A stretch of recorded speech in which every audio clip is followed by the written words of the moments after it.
మీరు కూడా రాజా గుర్తు పెట్టుకోవాలి. వైఎస్ షర్మిల గారికి జగన్మోహన్ రెడ్డి గారు గత 10 ఏళ్లలో 200 కోట్ల రూపాయల డబ్బులు ఇచ్చారు, నగదు ఇచ్చారు. మీరు తెలుసుకోవాలి రాజా. ఈ అంశాన్ని తెలుసుకోకుండా మీ ఇష్టం వచ్చినట్టు మాట్లాడితే కుదరదు. చాలా ఆస్తులు కోర్టులో ఉన్నాయి. రిలీజ్ అయిన తర్వాత న్యాయబద్ధంగా వారికి ఇస్తానన్న వాటా ఇస్తానని పదే జగన్మోహన్ రెడ్డి గారు చెప్తా ఉన్నారు. మీ గొంతు పెద్దదైనంత మాత్రాన, మీ మీడియా పెద్దదైనంత మాత్రాన నిజాన్ని మీరు ఎల్లవేళలా కప్పి పెట్టలేరు. ఈ విషయాన్ని నారా లోకేష్ గారు కూడా తెలుసుకోవాలి. షర్మిల గారికి ఎంత డబ్బులు ఇచ్చారు 10 ఏళ్లలో? ఎంత? అది కూడా నగదు రూపంలోనే ఇచ్చారన్న విషయాన్ని రాజా తెలుసుకోవాలి. నారా లోకేష్ గారు, మీరు ఏనాడైనా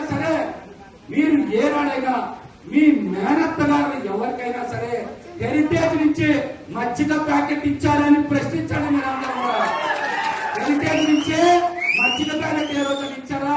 కానీ జగన్ గారు వారి సోదరికి 200 కోట్ల రూపాయలు నగదు ఇచ్చారన్న విషయాన్ని మీరు నొక్కేస్తే, దాచేస్తే అటువంటి నిజాలు ఆగవని కూడా ఈ సందర్భంగా తెలియజేస్తున్నా. మాటికి జగన్మోహన్ రెడ్డి గారిని ఎవరు మాట్లాడుతూ ఉన్నారు? ప్యాలెట్స్ లో ఉంటారని చెప్తా ఉన్నారు. ఆయన అక్కడ కట్టుకుంది ఎకరం 20 సెంటుల్లో. అందులో పార్టీ కార్యాలయం ఉంది. గతంలో ప్రభుత్వం ఇచ్చే కార్యకలాపాలు అక్కడి నుంచే నడిచినాయి. 5 ఎకరాల్లో ఉండేటువంటి వ్యక్తిని ప్యాలెట్స్ లో ఉన్నారంటారా, పూరి పాకలో ఉన్నారంటారు కూడా మీరు మాట్లాడాలి. అమరావతిలో 5 ఎకరాలు భూమి కొనుక్కుంది ఎవరు? చంద్రబాబు నాయుడు గారు 5 ఎకరాలు కొనుక్కుంటే ఆయన ప్యాలెస్ కట్టుకుంటాడా? ఇంకెవరైనా ప్యాలెస్ కట్టుకుంటారా? ఆయన కదా ప్యాలెస్ కట్టుకునేది. కుప్పంలో ఇంకో ఇల్లు కట్టుకుంటా ఉన్నాడు. అయిపోయింది, మొన్న గృహప్రవేశం చేశారు. మరి దాన్ని ఏమంటారు? కరకట్ట కింద ఇంకొక ప్యాలెస్ ఉంది, అది కూడా మాట్లాడుతున్నా. హైదరాబాద్ లో ఇంకొక ప్యాలెస్ ఉంది. ఇవన్నిటి గురించి మాట్లాడలే. ఇవన్నీ రాజప్రసాదాలే. వేల కోట్ల రూపాయల ఇల్లు ఆస్తి నుంచి కూడా చంద్రబాబు నాయుడు గారు పదే జగన్మోహన్ రెడ్డి గారిని ప్యాలెస్ లో ఉన్నామంటే తిప్పి కొట్టాల్సిన బాధ్యత మన మీద ఉంది. అట్లానే మన ఉప ముఖ్యమంత్రి పవన్ కళ్యాణ్ గారి కార్యాలయం ఎంత ఉంటుందో తెలుసా?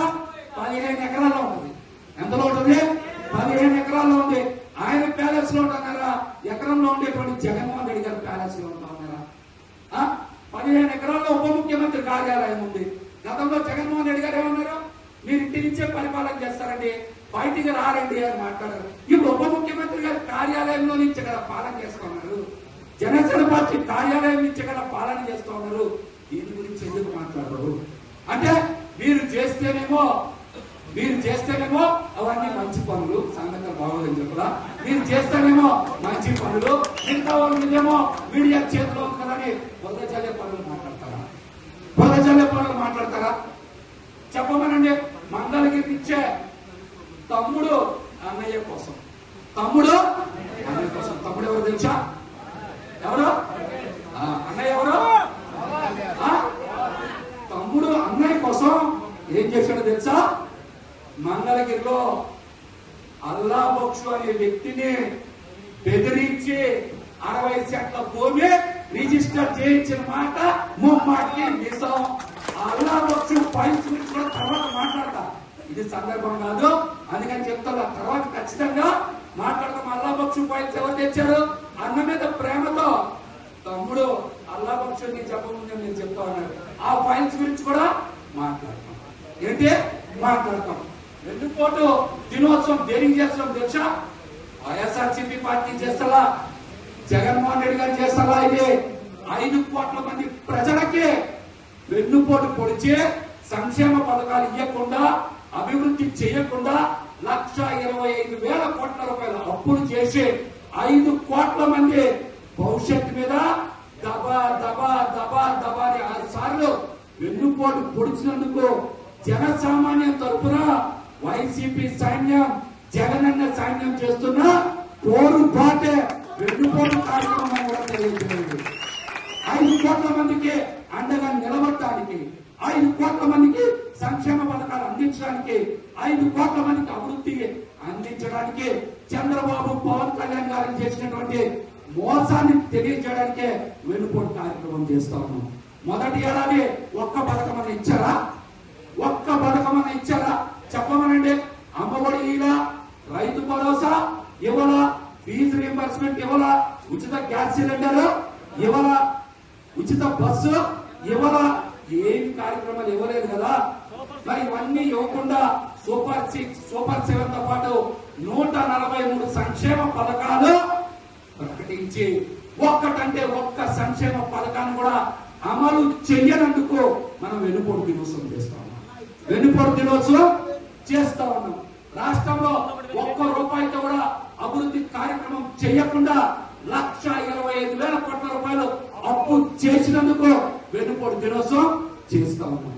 ఈ రాష్ట్రంలో సంవత్సరానికి 4 లక్షలు, 5 సంవత్సరాల్లో 20 లక్షల ఉద్యోగాలు కల్పిస్తానని చెప్పి 2,30,000 మంది వాలంటీర్లని ఈ రోజున సచివాలయ వ్యవస్థని, అలాగే రేషన్ వెహికల్ డ్రైవర్ని 1,00,000 మంది ఉద్యోగస్తులు తీసేసి నిరుద్యోగులుగా చేస్తున్నందుకు వెన్నుపోటు దినోత్సవం చేస్తున్నామని చెప్పండి. రైతులకు ఎక్కడన్నా మద్దతు ధర ఉందా? ఎక్కడన్నా రైతులకు మద్దతు ధర ఉందా? మీ జిల్లాలోనే చూసుకోండి, ఒక్క రైతు కన్నా మద్దతు ధర ఉందా? ఒక్క రైతు దగ్గరైనా సకాలంలో కొనుగోలు చేసి డబ్బులు చెల్లించారా?